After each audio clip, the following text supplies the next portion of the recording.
परमात्मा कबीर जी कहते हैं, सोहम शब्द हम जग में लाए और सार शब्द हमने गुप्त छुपाए। परमेश्वर कबीर जी की के प्राकट्य से पहले किसी भी सदग्रंथ में आपको सोहम शब्द नहीं मिलेगा। और इन्होंने ये एक शब्द है, करने नो दीदार महल में प्यारा है। राधा स्वामी पंथ वालों ने उसी शब्द के आधार से अपना पंथ खड़ा किया और उसमें जो वास्तविक मंत्र भी उस शब्द के अंदर हैं। और ये पांचों शब्द काल के हैं और काल ने अपने मुख से बोले थे, उच्चारण के। ये जाप नहीं करने थे, ये सोहम नहीं है उसके अंदर। और सतनाम भी नहीं है, वो शक्ति शब्द है, शक्ति सतनाम के स्थान पर।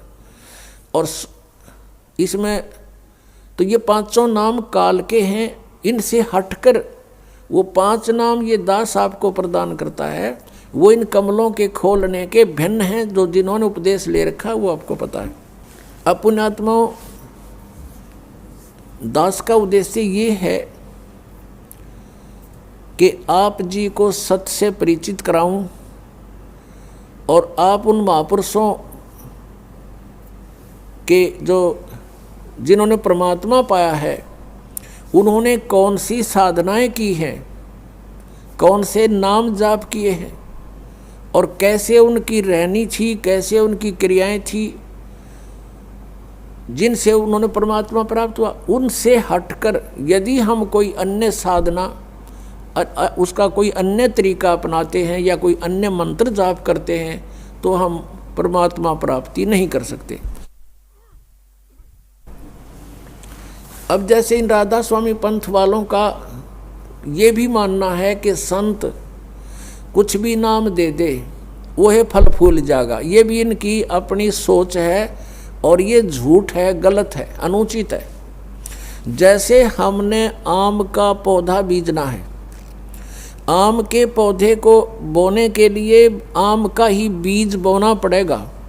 यदि कोई बीज हम बो दें आम नहीं लगेगा। जैसे बबूल का बो दिया, नीम का बो दिया तो आम नहीं लगेगा, फलेगा वो भी।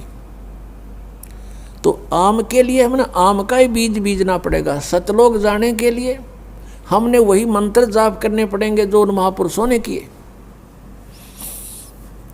किन्होंने, जिनको परमात्मा स्वयं आकर मिले, सतलोक से चल कर आए। उनको कौन कौन है उनमें से वो अच्छी आत्माएं, पुण्यात्माएं, जिसके विषय में ऋग्वेद मंडल नंबर 9 और सूक्त नंबर 86 मंत्र 26-27, ऋग्वेद मंडल नंबर 9 सूक्त 82 मंत्र 1, 2, 3, ऋग्वेद मंडल नंबर 9 सूक्त 96 यानी 96 मंत्र 16 से 20 तक, ऋग्वेद मंडल नंबर 9 सूक्त 1 मंत्र 8 और 9 में, ऋग्वेद मंडल नंबर 9 सूक्त 20 मंत्र 1 में, और भी अनेक स्थानों पर ऋग्वेद मंडल नंबर 9 सूक्त 94 मंत्र 1 में, 94 के 1 में। इसमें स्पष्ट किया है कि वो परमात्मा सतलोक में रहता है, ऊपर तीसरे मुक्ति धाम में, और सतलोक से गमन करके चल कर आता है। सह शरीर है, मनुष्य सदृश है, उसका नाम कबीर है, कबीर देव है। और वो कबीर देव यहाँ अच्छी आत्माओं को आकर मिलते हैं, बहुत स्पीड से आते हैं। जैसे विद्युत, आकाशीय विद्युत जितनी स्पीड से गिरती है, इतनी तीव्र गति से आकर के 1 सेकंड में पहुंच जाते हैं वह सतलोक से, और अच्छी आत्माओं को मिलते हैं, उनको तत्व ज्ञान प्राप्त कराते हैं।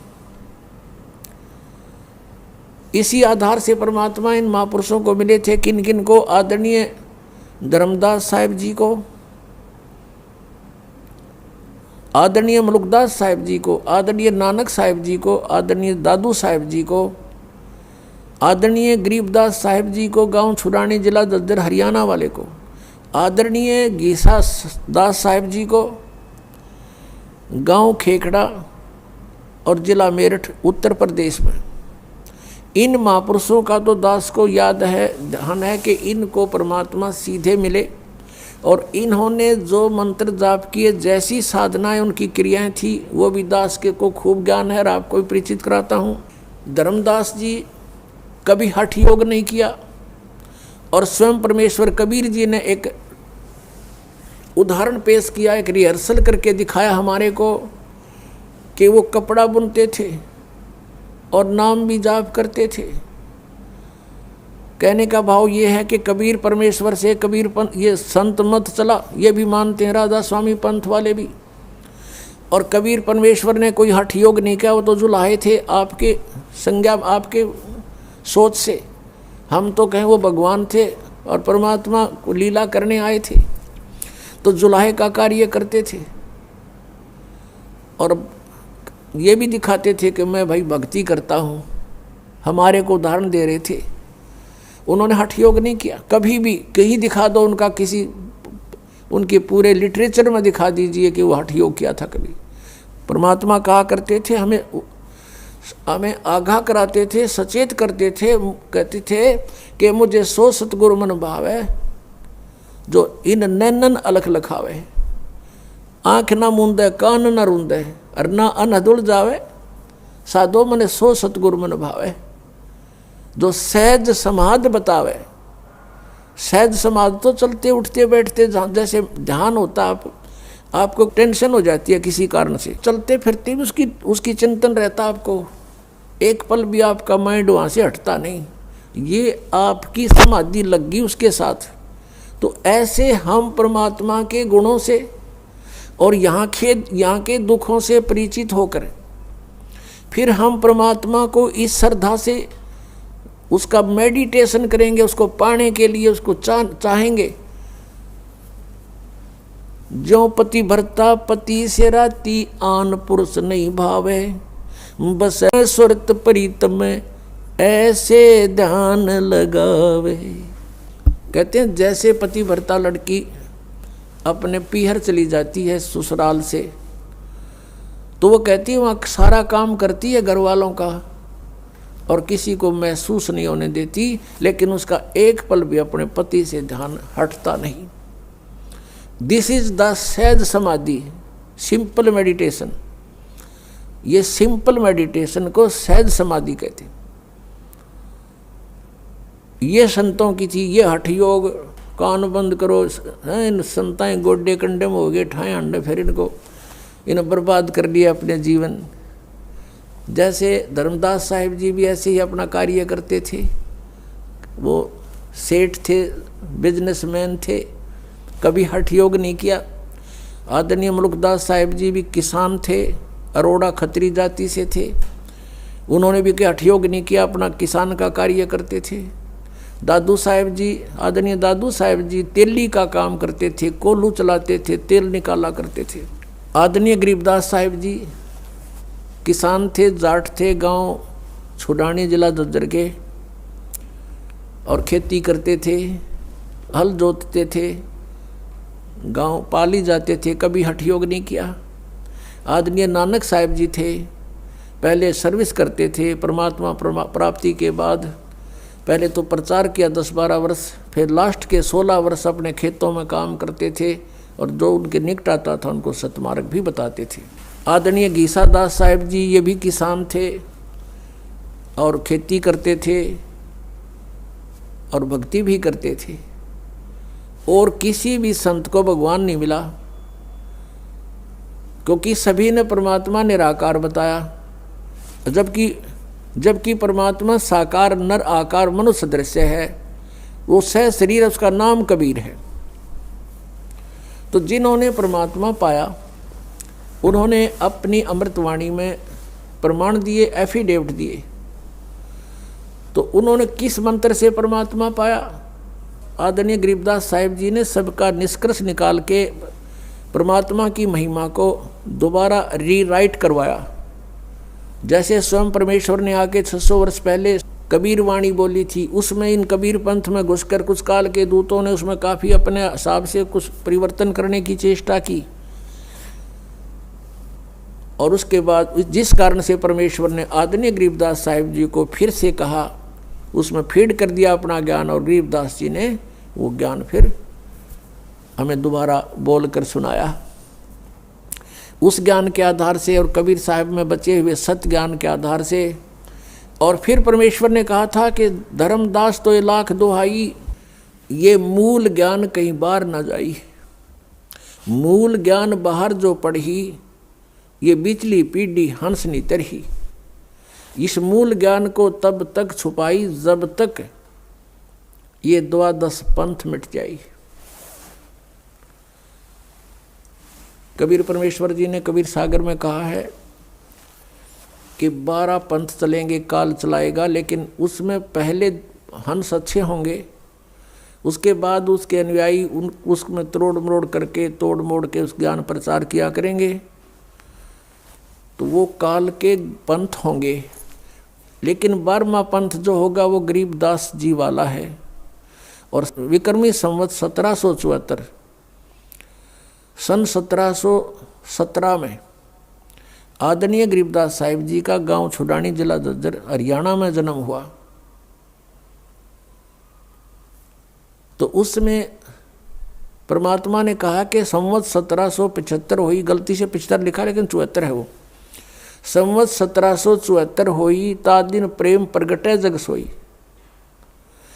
प्रगट हुए बम्बाणी, उनके मुख से दोबारा मेरे महिमा की वाणी प्रगट होएगी। लेकिन ये 12 पंथ हमी को जावें, अस्थिर घर का मरम नहीं पावें।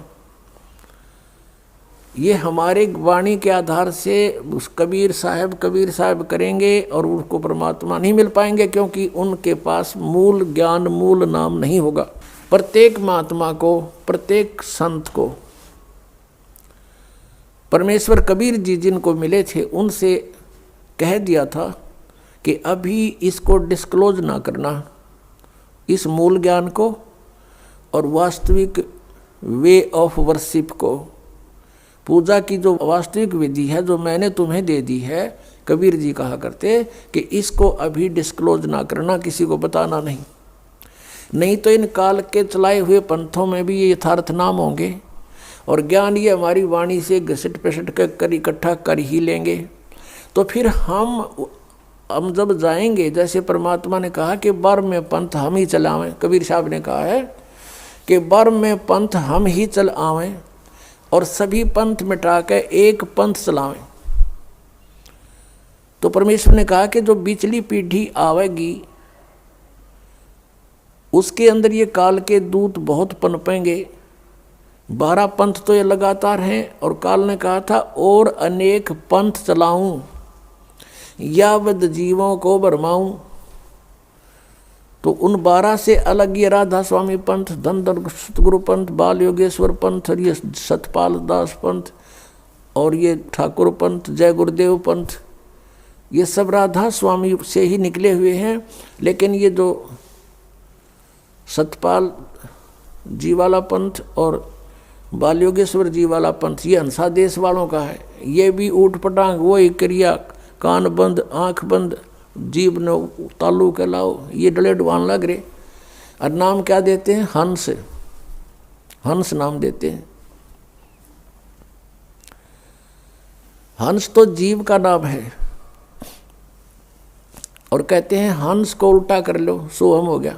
हंस का उल्टा करे यूँ कोई बात हुई? इब गाड़ी ने उल्टी कर ले उल्टी घेर ले सड़क के ऊपर और फिर कह दे वो के गाड़ी हो गया, ये कोई बात हुई इनकी? जिसी टूटी फूटी ले रहे थे वह भी उलट कर ली। तो कहने का भाव है इनने अपने मनमुखी मंत्र लोक वेद जनता में ठोक दिया और सबकी दुर्गति हो रही है। उन संतों की भी दुर्गति हो रही है जो इस पंथ के प्रवर्तक थे। अब कारण क्या था कि उनके पास तत्व ज्ञान नहीं था। तो कौन से मंत्र का जाप किया उन महापुरुषों ने जिनको मोक्ष प्राप्त हुआ? सतनाम का। और सतनाम है 2 अक्षर का, जिसमें एक ओम मंत्र है, एक तत् है, वो सांकेतिक है। श्रीमद् भगवत गीता अध्याय नंबर 17 के और श्लोक नंबर 23 में स्पष्ट किया कि ओम तत्सत इति निर्देशः ब्रह्मणः त्रिविधः समर्थः। ओम और तत् जो सांकेतिक शब्द है, तत् ये दास बता सकता है इस पृथ्वी पर और किसी के पास नहीं है। यदि इस दास से चुरा कर नाम लेकर के और फिर उसने आगे कोई गुरु पद प्राप्त आप पे स्वयंभू गुरु बनकर को दान कर रहा है तो महादुश्मन है समाज का। पहले वालों ने नाश कर दिया, वो और कर देगा। उससे भी हमने बचना है। ऐसे कोई पाखंडी कहीं मिल जावे उससे भी बचाना है, जनता को समझाना है कि नकली है, इसको कोई अधिकार नहीं है। ठीक है, माने उसका भला, ना तो भाई उनकी मर्जी, नहीं माने तो कहीं भी जाओ, वो उनकी सजा मिलेगी फिर भगवान के दरबार में। तो सतनाम 2 अक्षर का है, एक ओम और एक तत्। और सत जो उसमें शब्द है वो आदि नाम है, उसको सार नाम भी कहते हैं, वो भी गुप्त है। तो गीता अध्याय नंबर 8 के श्लोक नंबर 13 में गीता ज्ञानदाता कहता मेरा एक ओम मंत्र है, बस, नथिंग एल्स। मुझ ब्रह्म का केवल एक ओम मंत्र है, और जो इस ओम का जाप करता है इस ओम से मिलने वाली परम गति को प्राप्त होता है, वो ब्रह्मलोक है। ओम का साधक ब्रह्मलोक में प्राप्त हो जाता है, और वहाँ से भी पुनर्वृत्ति में आता है, जन्म मृत्यु होती है। और तत् ये सांकेतिक है, 3 पुरुष हैं। गीता जी अध्याय नंबर 15 के श्लोक नंबर 1 से लेकर 4 में और 16 और 17 में कंसेप्ट क्लियर कर रखा। संसार रूपी वृक्ष की संकेत दिया है, लेकिन कबीर परमेश्वर जी ने, क्योंकि तत्वदर्शी संत रूप में आए थे मालिक, उन्होंने उसका विस्तृत जानकारी दी है। और गीता जी अध्याय नंबर 15 के श्लोक नंबर 1 में यही कहा है कि जो संसार रूपी वृक्ष के सभी विभागों को जानता है, स वेदवित, पत्तों सहित जानता है जड़ से लेकर, वो तत्वदर्शी संत है, वो स्वयं परमेश्वर ही आते हैं। वो चौथे अध्याय के 32वें श्लोक में वो भी स्पष्ट किया है कि ब्रह्मणे मुखे सच्चिदानंद घन ब्रह्म के द्वारा अपने मुख से बोली हुई वाणी में यज्ञों यानी धार्मिक अनुष्ठानों की जानकारी विस्तार से कही गई है। चौथे अध्याय के 34वें श्लोक में कहा कि उस तत्व ज्ञान को तत्वदर्शी संत ही जानते हैं, उनसे पूछो। अब एक तो परमात्मा स्वयं आकर बोल कर गए तत्वदर्शी संत के रूप में, वह तो ब्रह्मणे मुखे होगी, परमात्मा की बोली हुई वाणी, कबीर वाणी। और फिर उस वाणी को कोई समझेगा, वो तत्वदर्शी संत है। तो आज तक कबीर परमेश्वर की वाणी को कोई नहीं समझ सका। इस दास पर मेहर करी परमात्मा ने, इन सदग्रंथों को जाना, सद्बुद्धि दी परमेश्वर कबीर जी ने, और उनको खोला। अब हम उस प्रसंग पर आते हैं। तो परमात्मा ने जैसे गीता जी अध्याय नंबर 15 के श्लोक 16 और 17 में 3 पुरुष बताए, सरपुरुष, अक्षर पुरुष, 16वें श्लोक में 15वें अध्याय की। फिर ये इनके विषय में बताया कि ये भी नाशवान, इनके अंतर्गत जितने प्राणी इनके लोक में वो भी नाशवान, केवल जीव आत्मा किससे की नहीं मरती, वो तो गधे की भी ना मरती। फिर 17वें श्लोक में 15वें अध्याय में कहा है कि उत्तम पुरुषत्व अन्य है, वो उत्तम पुरुष तो कोई और है, इन दोनों से न्यारा है, और वही परमात्मा कहलाता है। और वही लोकचर्यम अविषय विवर्ती अवय ईश्वर है, वो तीनों लोकों प्रवेश करके सबका धारण पोषण करता है, वो है अविनाशी भगवान।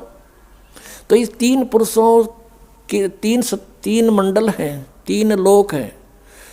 एक तो 3 लोग इस काल ने नकल करे रखी है सतलोक की, इसने अपने एक ब्रह्मांड में भी अलग अलग लोक बना रखे हैं, जैसे पृथ्वी लोक, पाताल लोक और ऊपर स्वर्ग लोक। ये भी 3 लोक कहलाते हैं। और ये 3 लोक अलग हैं, एक तो ब्रह्म का लोक सरपुरुष का, और एक अक्षर पुरुष का लोक। ब्रह्म का जो सरपुरुष का कितना क्षेत्र है, 21 ब्रह्मांड है इसके लोक में, और अक्षर पुरुष के 7 संख ब्रह्मांड हैं, वो उस अक्षर पुरुष का लोक। और तीसरा जो है वो ऊपर के लोक हैं, सतलोक, अलखलोक, अगमलोक और अनामी लोक। तो उन 4 लोकों में परमात्मा कबीर जी ही अन्य रूप धारण करके रहते हैं मनुष्य दृश्य ही। तो इस प्रकार ये 3 पुरुष, पुरुष माने परमात्मा, 3 प्रभु। तो सरपुरुष का ये ओम मंत्र है जिसको ब्रह्म कहते हैं। अक्षर पुरुष का ये तत्व है जो सांकेतिक ये दास बताओगा, जो ये तत्व और ओम मिलकर के सतनाम बनेगा।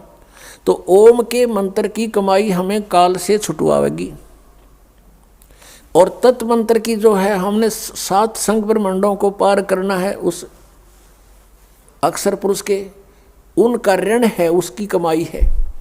और जो सार नाम है, आदि नाम है, वो मंत्र हमें सतलोक में स्थायी स्थान दिवाएगा। तो इस प्रकार परमात्मा पावेगा। अब आपको हम उसी प्रसंग पर आते हैं। कि इन राधा स्वामी वालों को, इस पंथ के जितने भी शाखाएं हैं, इनके पास सत्संग नहीं है, कोरा कुसंग भरा है, इनको सतनाम का नहीं पता। ये आज तक सतनाम से परिचित नहीं हो सके तो इस सतलोक कहाँ के जाएंगे? नाम जप 5 निरंकार ओंकार ज्योति निरंजन सोहम और सतनाम। ये सोहम परमात्मा की वाणी से चुराया, करने नो दीदार महल में प्यारा है। निरंकार ओंकार ज्योति निरंजन ये भी वहाँ से चुरा लिए, जबकि उस करने नो दीदार महल में प्यारा है उसके अंदर ये 500 नाम काल तक के ही बता रखे हैं, यानी काल के ही डायरेक्ट इन्होंने उस इनको ये इनमें से जैसे एक शक्ति शब्द है, ये सोहम शब्द इन शब्दों में नहीं है। निरंकार ओंकार ज्योति निरंजन ये तीनों काल के जाप हैं, और शक्ति दुर्गा का मंत्र है, और सोहम इन्होंने आप जोड़ दिया इसके अंदर ये 5 मंत्र वाले, जबकि ये 5 नाम अन्य हैं।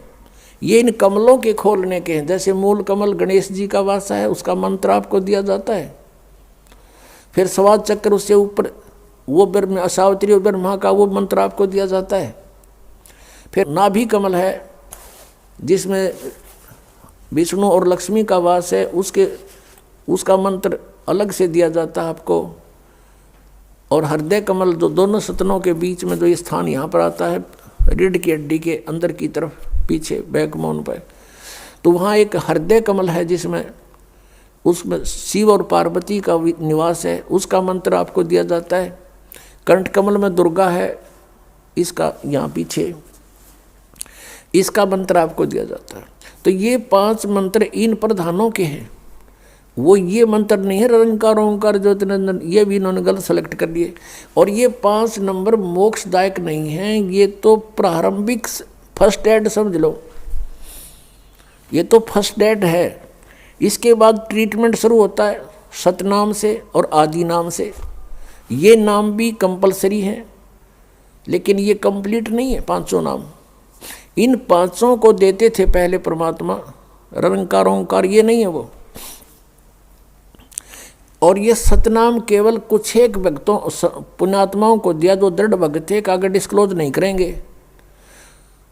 उनको मना कर दिया था कभी इसको डिस्क्लोज ना करना, निदा बिचली पीढ़ी फिर हंस नहीं हमें पहचान पाओगे, ये नकली भी वो नाम देते पाओगे, अधिकारी ये होंगे ही नहीं हैं, और जीवों को फिर काल के मुख में डाल देंगे।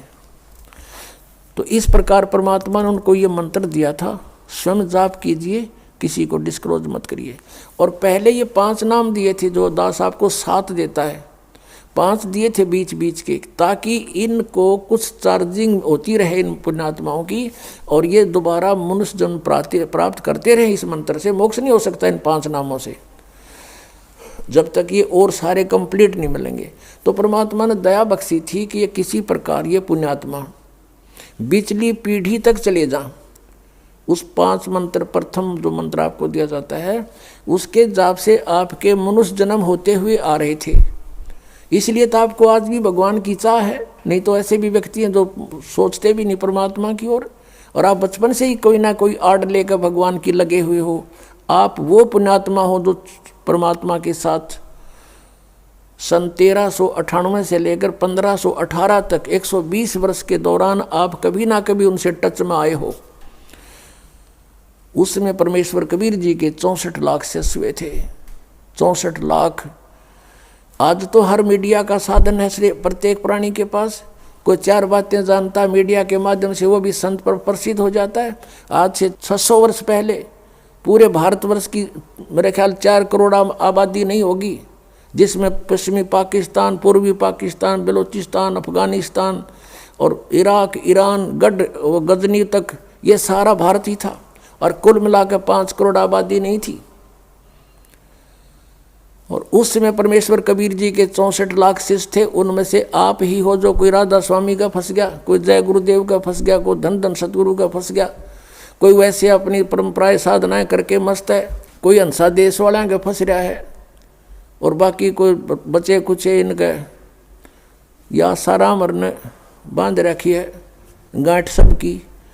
और ये सुधांशु जी जैसे इनको कह कहेगा पता नहीं। शिव जी को मृत्युंजय बताता है शिव सुधांशु जी, और नाम देता ओम तत्सत ओम तत्सत। इन तत्व और सत का पता नहीं, सीधा है ढूंढा ठारे हैं। तो पुण्यात्माओं, दास का उद्देश्य है कि जब तक इनके ज्ञान और नाम साधना को आपके रूबरू ना करूँगा तब तक आप सच्चाई से परिचित कैसे होगे। और जिन महापुरुषों ने मंत्र जाप करे वो भी आपको बताऊंगा कौन कौन से किए। यही सतनाम जो 2 अक्षर का आपको दिया जाता है, ये गुरु नानक देव जी ने जाप किया, यही मलुकदास साहिब जी ने जाप किया, यही श्री धर्मदास साहिब जी ने जाप किया, यही आदरणीय दादू साहिब जी ने जाप किया, यही आदरणीय गरीबदास साहिब जी ने जाप किया, जो परमात्मा ने सीधा आकर उनको नाम दिया। और ये गीसा दास साहिब जी ने जाप किया। ये 2 मंत्र का सतनाम है, जिसमें एक ओम है, एक तत्। आपको पता है जिसने सतनाम प्राप्त है।